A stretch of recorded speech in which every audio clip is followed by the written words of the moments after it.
Well, welcome everyone to our values meet as we're getting towards the end of December. So it's really good to see everybody today. The theme of today is celebration. I wrote a blog last week on this particular value, and I was really intrigued to write about celebration. It's I think, a really good value to think about, particularly as in the United Kingdom. Obviously not if you're in New Zealand or Australia, but it is winter here, and it gets dark very early. It's dark now outside, so we're experiencing that. What about Turkey? What's the weather like there?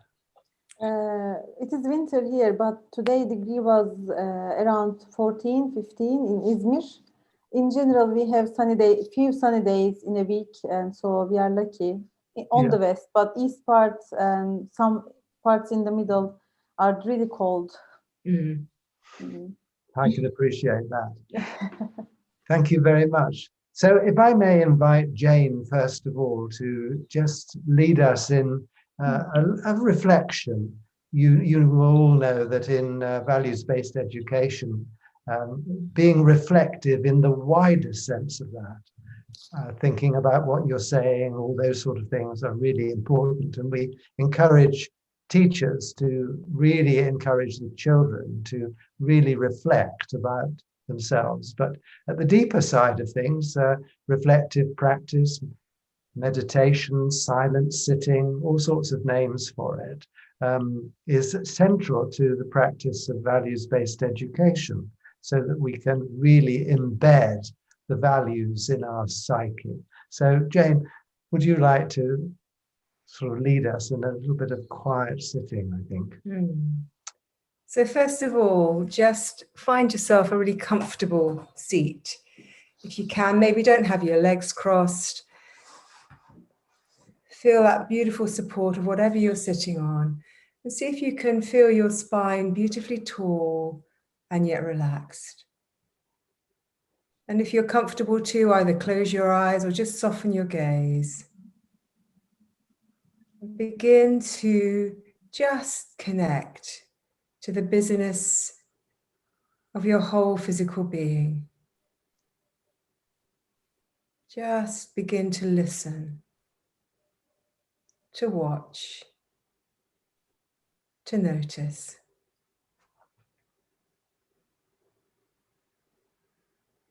Take your awareness to your breath. Just noticing your inhalation and your exhalation.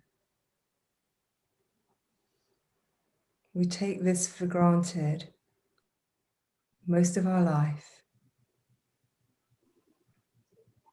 And yet, without breathing, we don't have life.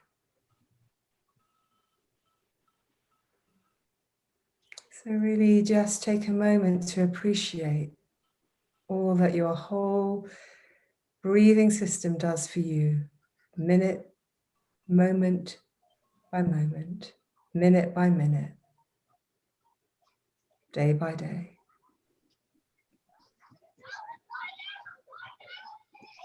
And just take a moment to notice any activity that may still be going on in your mind. Learning to watch all of that activity in our mind is a great skill,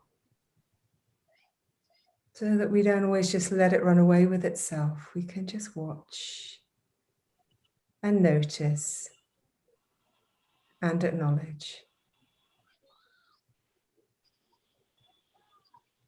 And again, maybe sending appreciation for all the busyness of our minds.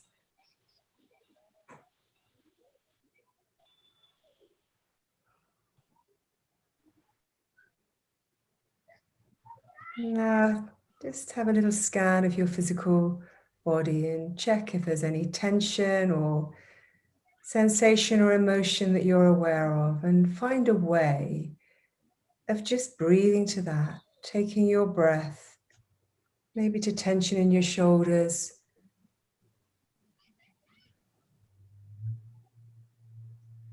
and letting your breath gently acknowledge that, inviting it to let go.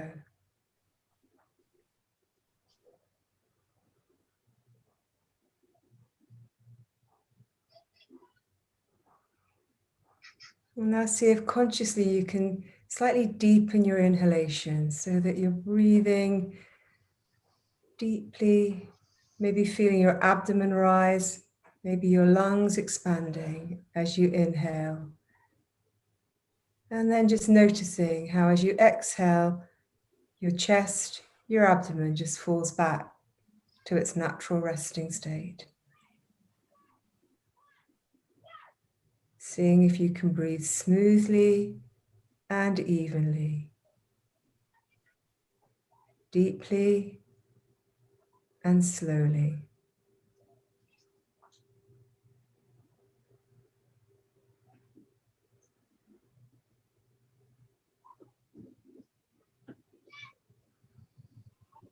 And now trust your inner wisdom to offer you something that you really would love to celebrate.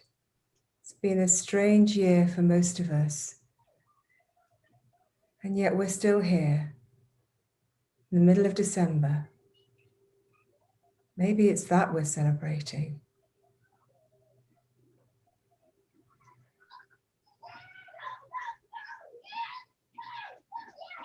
Just allow yourself to bring to mind maybe times during this year that have been a real cause for you to either celebrate with somebody else for something that they've achieved, or a celebration that's poignant to you.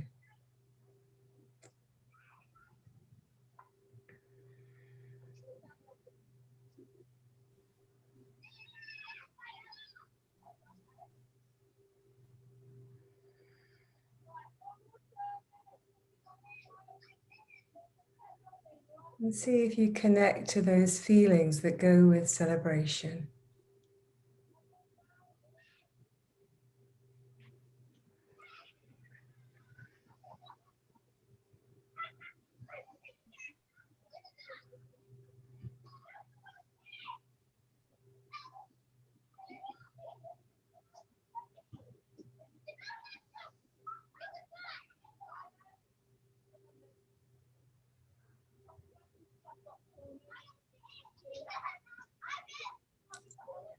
Maybe there are feelings of pure joy.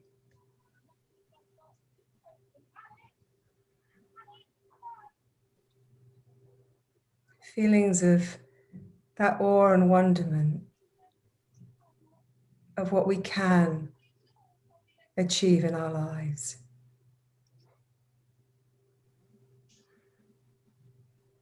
And maybe it is as simple as celebrating the fact that each of us is alive in this moment. What a gift. What a celebration.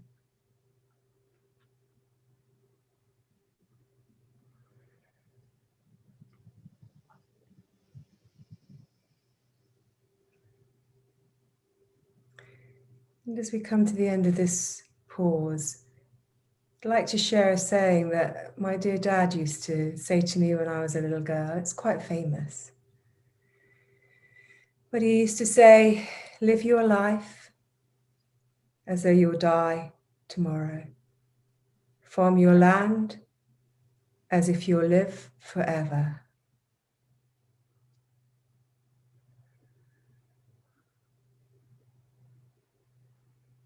And it meant a lot to me as a child, and it means a lot to me now. So I'm leaving you with that beautiful saying from my wisdom of my dad. So very gently now, just allow yourself to become aware again of your body sitting on your chair. Maybe bringing a little bit of movement to the tips of your toes, tips of your fingers.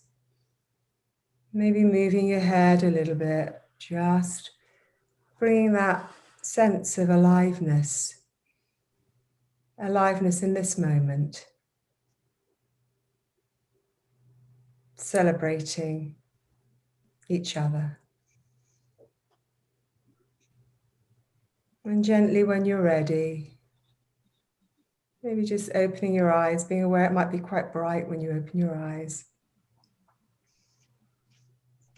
Coming back to join this little group of humanity, little microcosm of our global world on this beautiful afternoon, well, it's afternoon in the UK. Thank you. Jane, thank you.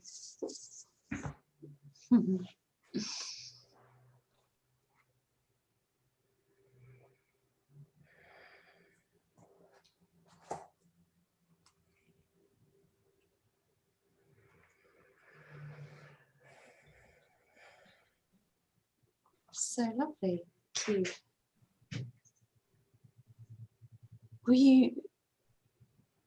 Were you going to introduce the next bit, Neil, or shall I? Would you like to? I was just thinking about the theme of reflection and the reflection for our celebration, and just thinking about all the end of term things that are happening here, because for those who don't know the context I'm in a primary school in the UK in rural Herefordshire, and I'm a teaching head teacher. So that means fully immersed in all the really hands-on stuff that happens with running a school.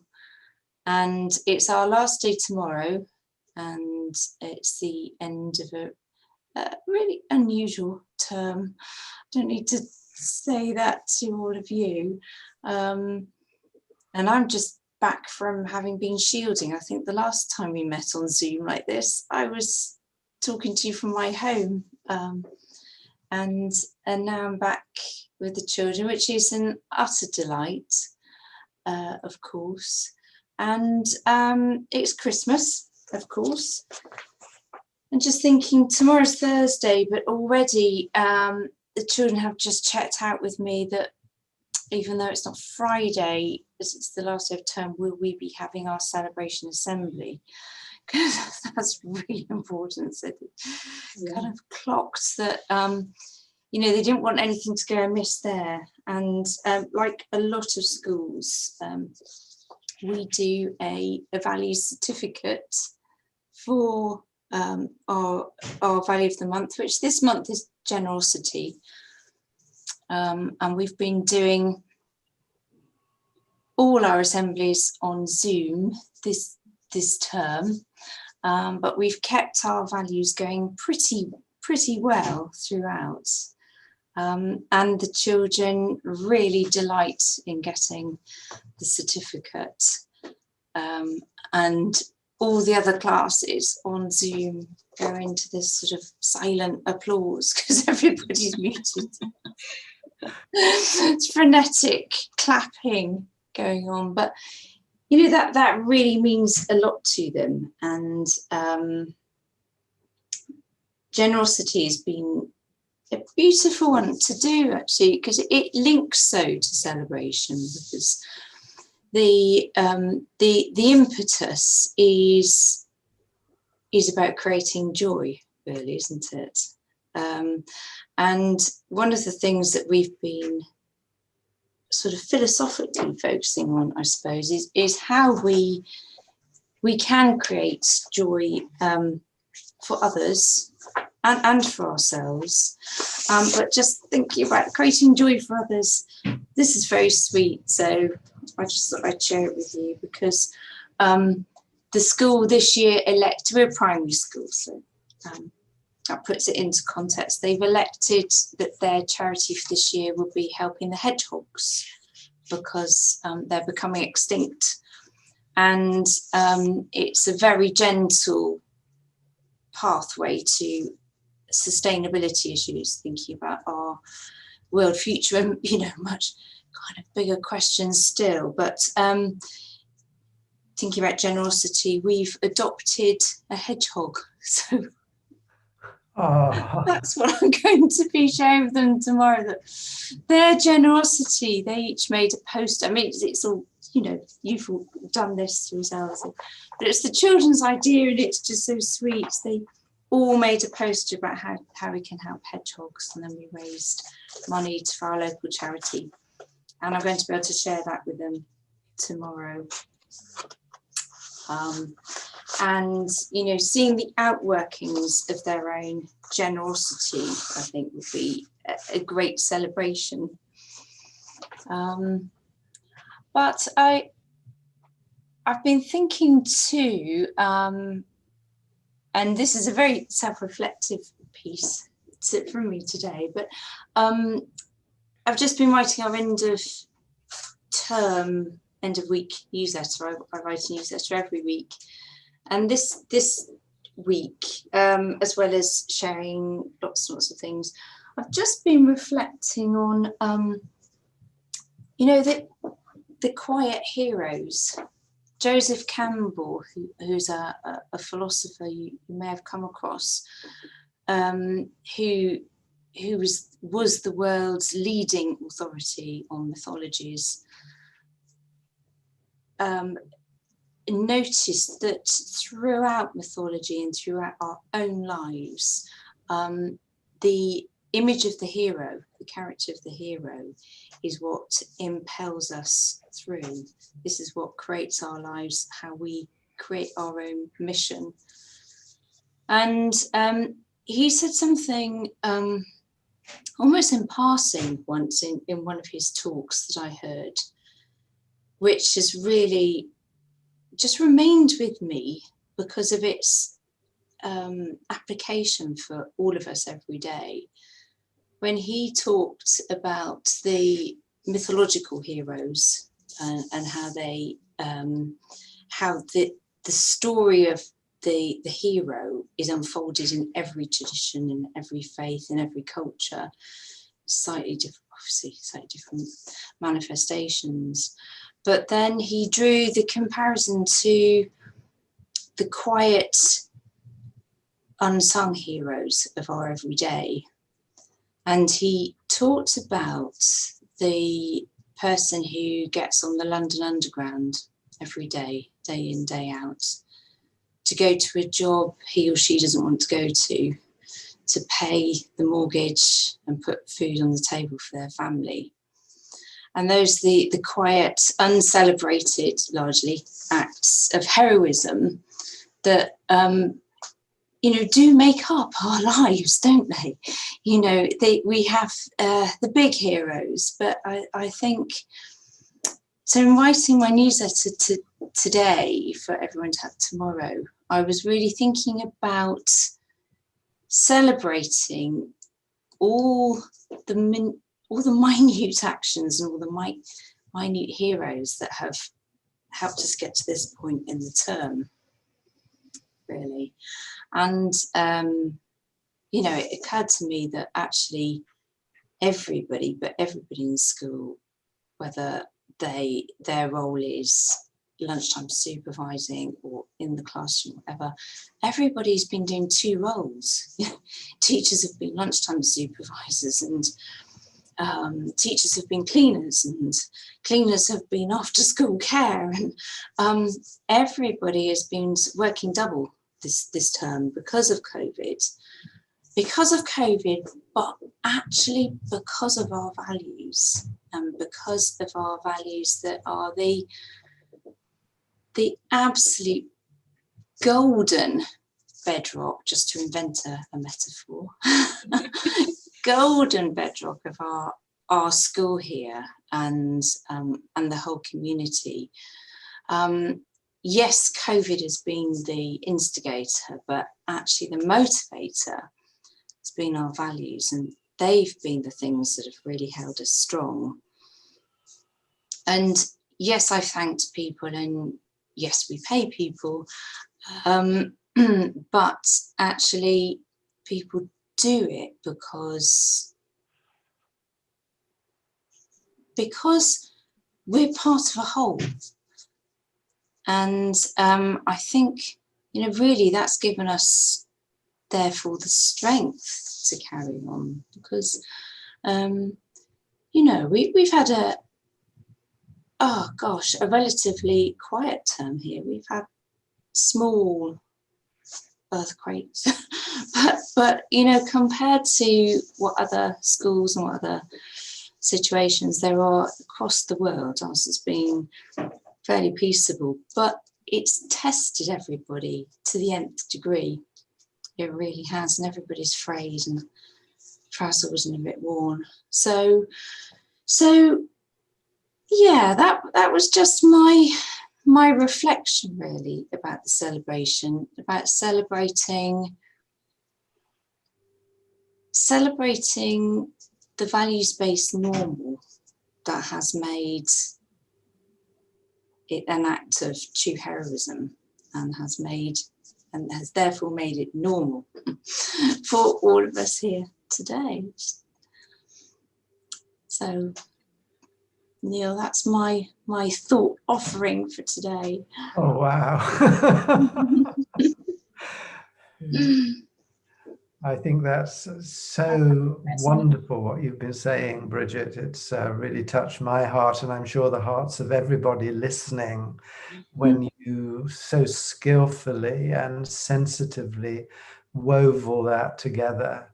I think there are so many people out there who need to feel that they are heroes, and often think, no, they're not heroes. It's the celebrity or the entertainer or the politician with the big voice that gets the attention as a hero. You were reminding me of some of Nelson Mandela's words, really, and his humility when talking about others, and his years and years of deep reflection when he was in prison, which didn't taint his spirit or his sense of joy in the world.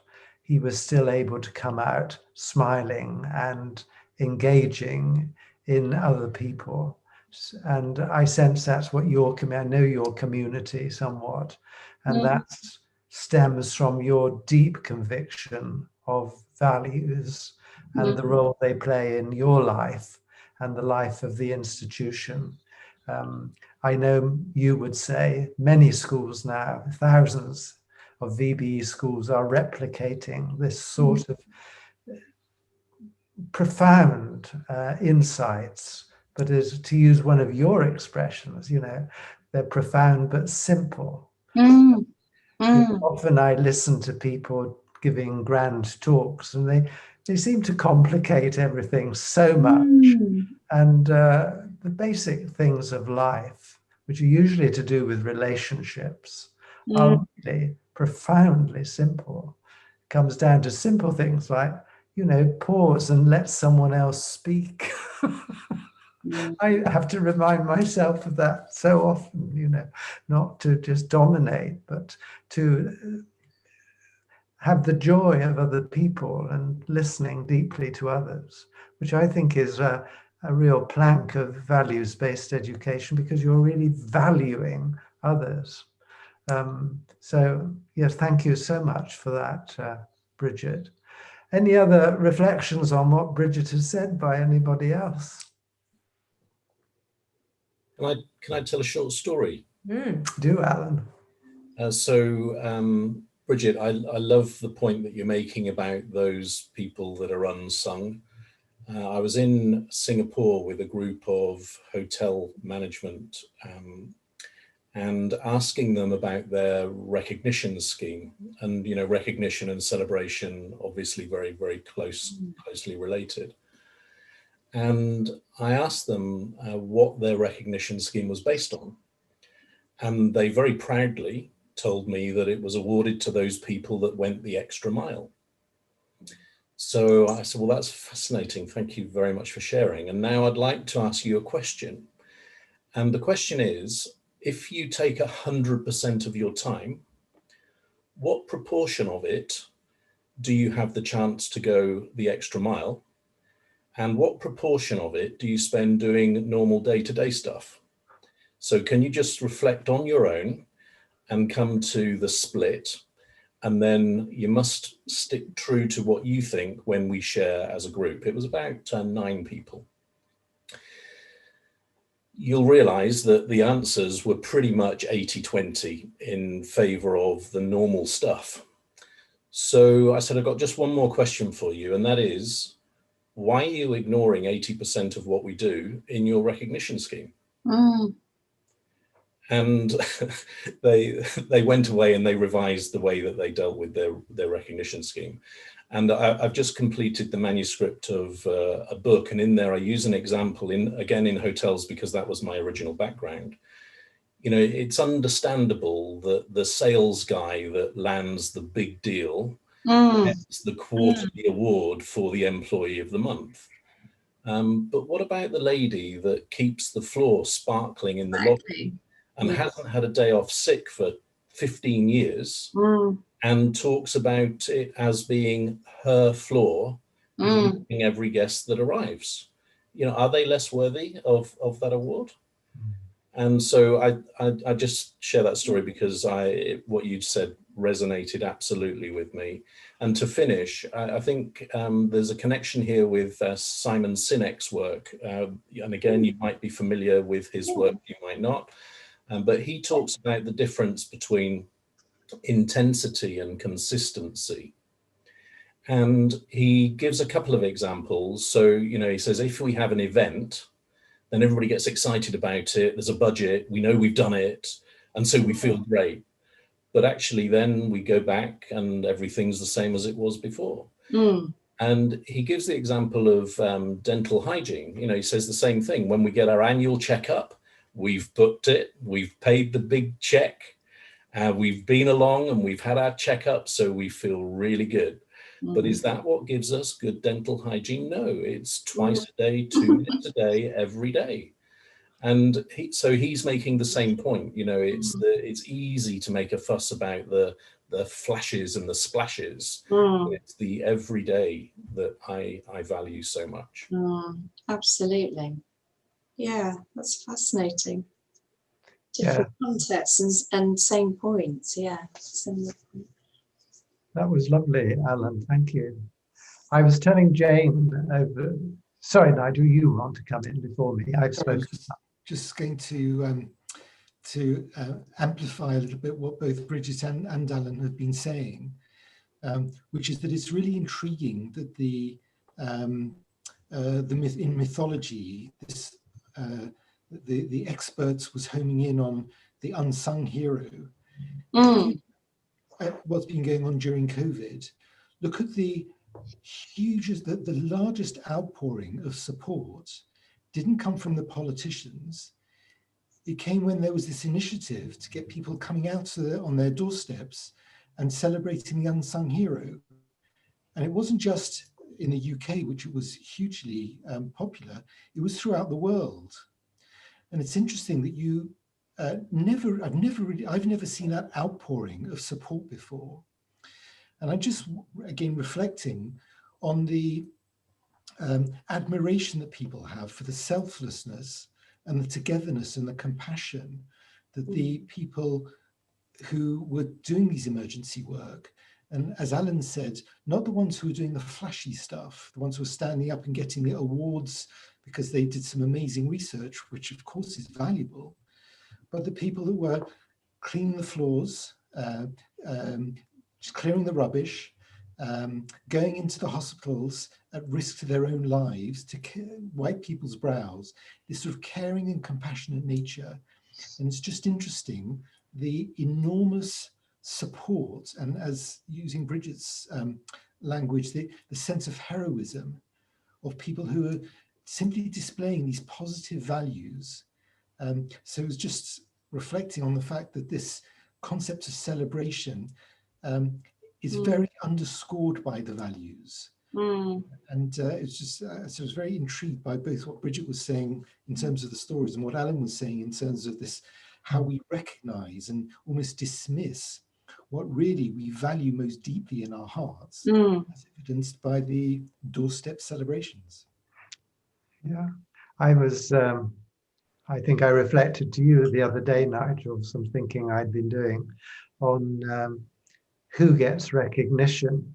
You know, I'm thinking Alan's in the Values Alliance, for instance. I'm in VbE and Living Values and heaven knows what. And we work hard at to use Bridget's expression, the bedrock. We develop the bedrock of values in a society. We're not the ones to get the awards or the accolation, because our work feeds into people that do the heroism. They're the ones that perhaps will be noticed or not, because they have been helped to develop the values that we talk about in schools and in other settings, so that we're doing that groundwork, which is the important work. And but we should never do it wanting any recognition. We do it because it's the right thing to do, because for society's health and the planet's sustainability. But I think it's a real crucial thing. And I don't think we've understood that role that we have enough in the past. You know, you see all sorts of organizations being acclaimed on breakfast TV, etc. But no one says, well, where did that value of compassion come from? And it may be that a teacher like Bridget or Sue was doing an assembly one day, and the child, some bell went off in the child's head. They said, yeah, the compassion is really important. And that child then starts to embed it. And then when they become adult, they go and run a charity or something doing great works. So we are the moles, or what creature can we be underneath the ground? I think earthworm is good, because I'll show off now, Alodobricus terrestris, or one of those earthworms. So we learn from science is, you know, if we didn't have the earthworm, the world doesn't exist. Our soil quality isn't good. So we can only eat because of the humble earthworm. And I suggest that those of us in values, I might regret saying this, are mere earthworms in the system. But great, I'm very happy to be an earthworm. I have another metaphor actually to offer up, and that's much more connected to being trees in the woods, and it's connected to the earth. But you know, sometimes one tree on its own is stunningly beautiful, but often it's the collection, isn't it, of the different trees and the beauty of them and their consistency. And that, I think, is, you know, from all the work I do as a therapist, I know that children who are given unconditional love and consistent parenting are the ones that have such a good start in life to thrive.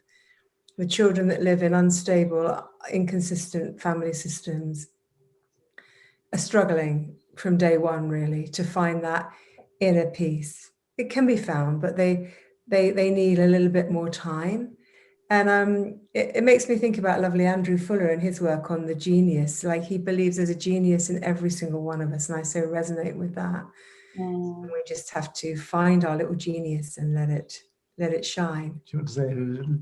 Andrew Fuller, sorry, is a wonderful friend of ours in Melbourne in Australia.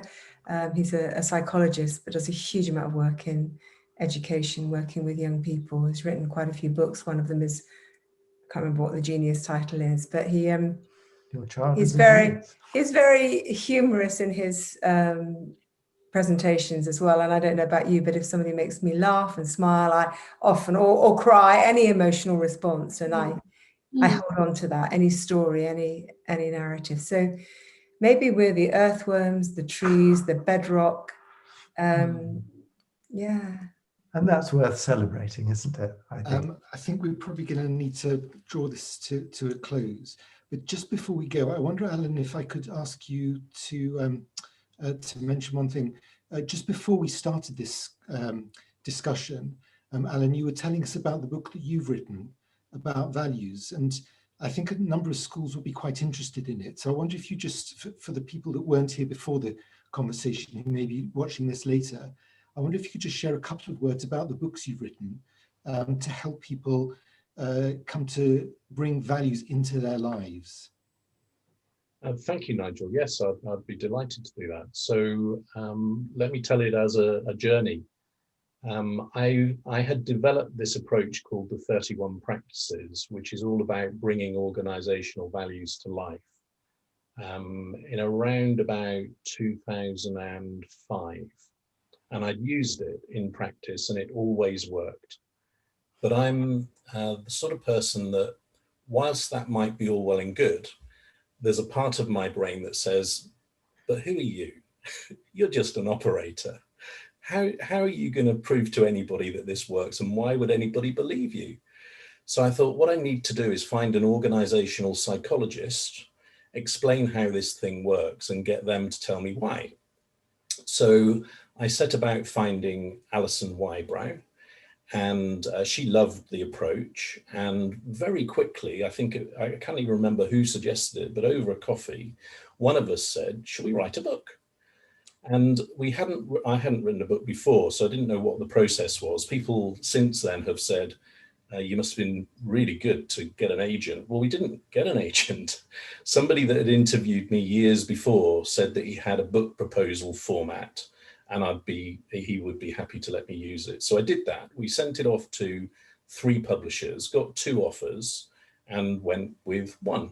So the 31 Practices for Values in Organizations was published in 2016. I think it was while we were writing that book, I was thinking, you know, this approach of daily conscious practice, which is what the approach is based on, is all well and good in organizations, but surely there's an application here for us as individuals, because we lead very busy lives in work and socially.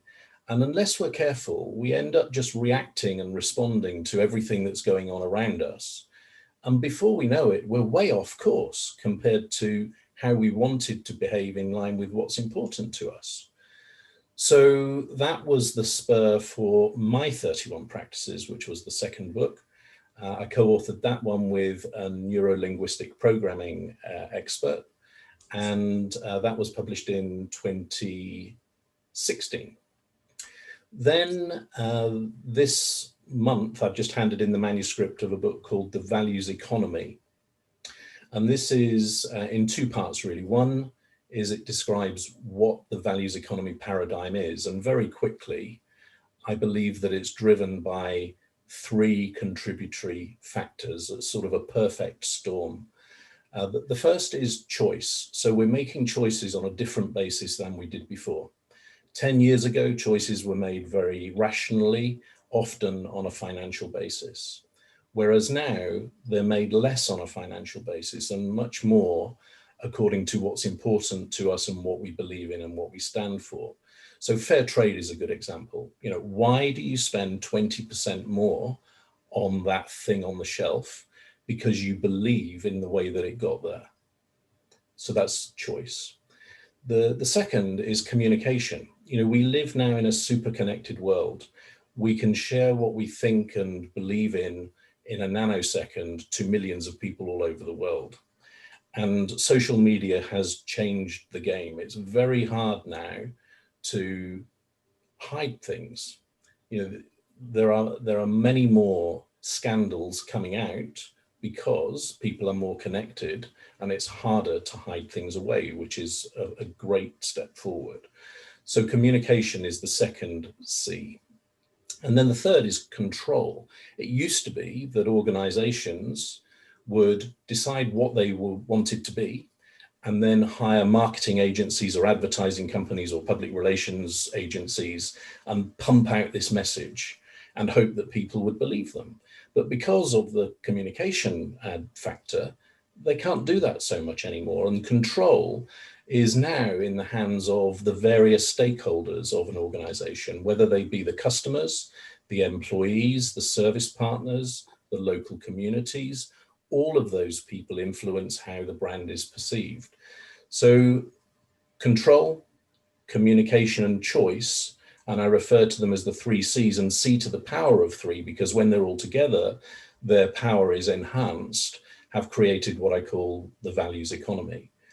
And the way to respond in the values economy is to be true to what you stand for and represent that in everything you do with all of your stakeholders. That's the only way. So that's very quickly what that third book is about. Alan, thank you. Very interesting.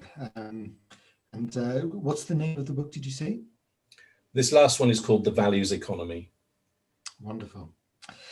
So can I thank Neil and Jane for leading the session today and for the reflection, and Bridget for reflecting, for that sort of really interesting reflection on the values at your school.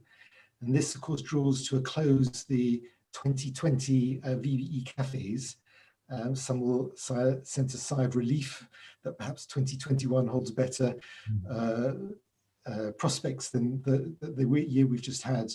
But I just want to wish everyone a very happy holiday, very happy new year. And we look forward to seeing you in the new year, and hopefully a much healthier and happier one. Thank you, Thank you very Nigel. much. Thank you. Bye. Thank you. Nigel. Thank you. Lovely to see everybody.